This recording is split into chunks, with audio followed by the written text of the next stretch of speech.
Hi hello viewers, మీకోసం ఒక వీడియోనండి. ఇప్పుడు ఆల్మోస్ట్ 1:30 టైం అవుతుంది, నైట్ అండి. మీకు ఒక వీడియో చూపిస్తాను. ఇప్పుడు చూడండి కోళ్ళు ఎట్లా దా దా దా దా దా దా దా దా దా దా దా దా దా దా దా దా చూడండి.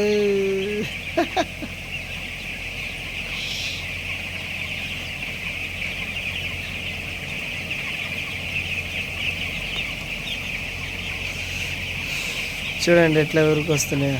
అంటే అలా పెంచాలండి, అంత ఇంట్రెస్ట్ ఉండాలా, పెంచాలి అనే ఇంట్రెస్ట్ ఉండాలి. ఇంత యాక్టివ్గా ఉన్నాయి.